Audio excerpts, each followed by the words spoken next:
Assalamualaikum warahmatullahi wabarakatuh. Perkenalkan, nama saya Wahyu Aji Susanto. Saya dari kelas Psikologi B Universitas Muhammadiyah Purworejo.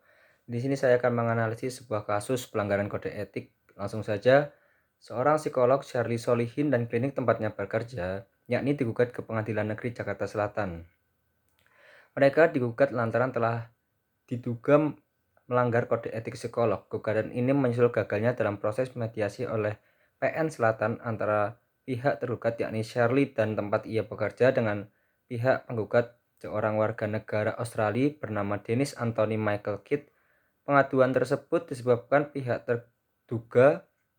tergugat telah mengeluarkan rekam medis dari proses konseling perceraian antara pihak tergugat dan penggugat Dennis beserta istrinya Yen Sailan.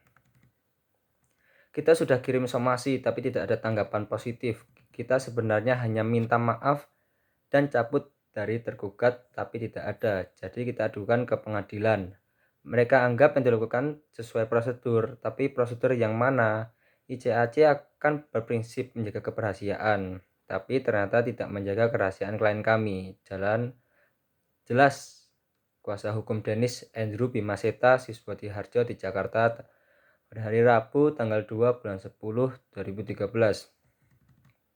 Menurutnya, Shirley dan tempatnya bekerja secara nyata telah melanggar kode etik psikolog dengan mengeluarkan rekam medis hasil konseling.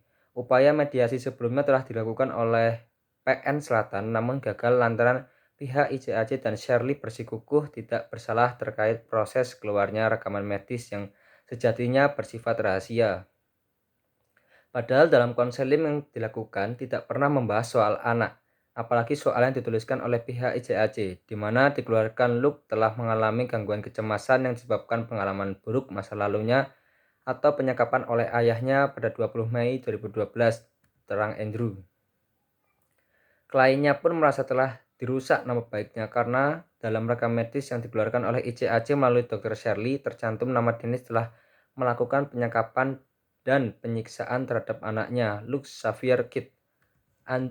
Andrew menjelaskan kliennya tersebut tidak pernah meminta surat rekam medis dari klinik, namun ICAC justru mengeluarkannya tanpa izin.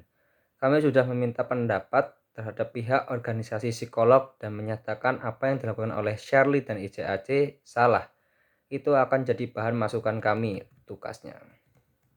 Seperti yang telah dijelaskan pada buku Kode Etik Psikologi, hal tersebut masuk ke pasal 24, mempertahankan kerahasiaan data psikolog dan atau ilmuwan. Psikolog wajib memegang teguh rahasia yang menyangkut klien atau pengguna layanan psikologi dalam hubungan dengan pelaksanaan kegiatannya. Penggunaan keterangan atau data mengenai penggunaan layanan psikologi atau orang yang menjalani layanan psikologi yang diperoleh psikolog dan atau ilmuwan psikologi dalam rangka pemberian layanan psikologi hendaknya mematuhi hal-hal sebagai berikut. Pertama, diberikan hanya kepada orang yang berwenang mengetahuinya dan hanya memuat hal-hal yang langsung berkaitan dengan tujuan pemberian layanan psikologi. 2. Dapat didiskusikan hanya dengan orang-orang atau pihak secara langsung yang berwenang atas diri pengguna layanan psikologi. 3. Dapat dikomunikasikan dengan bijaksana secara lisan atau tertulis kepada pihak ketiga hanya bila pemberitahuan ini diperlukan untuk kepentingan penggunaan layanan psikologi, profesi, dan akademisi. Dalam kondisi tersebut, identitas yang menjalani pemeriksaan psikologi tetap dijaga kerahasiaannya. Seandainya data orang yang menjalani layanan psikologi harus dimasukkan ke data dasar atau database atau sistem pencatatan yang dapat diakses oleh pihak lain yang tidak dapat diterima oleh bersangkutan, maka psikolog atau ilmuwan psikologi harus menggunakan kode atau cara lain yang dapat melindungi orang tersebut dari kemungkinan untuk bisa dikenali.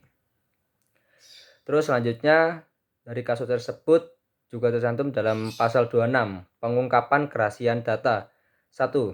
Sejak awal psikolog atau ilmuwan psikologi harus sudah merencanakan data yang dimiliki terjaga kerahasiaannya dan data itu tetap terlindungi bahkan sesudah ia meninggal dunia tidak mampu lagi atau sudah putus hubungan dengan posisinya atau tempat praktiknya.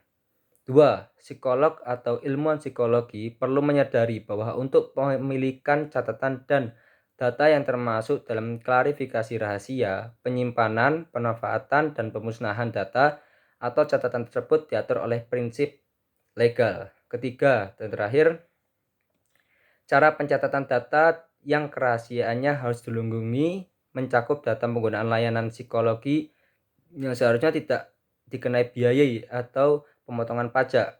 Dalam hal ini, pencatatan atau pemotongan mengikuti aturan sesuai hukum berlaku. 4. Dalam hal diperlukan persetujuan terhadap protokol riset dari Dewan Penilai atau sejenisnya. Sekian, terima kasih dari saya. Assalamualaikum warahmatullahi wabarakatuh.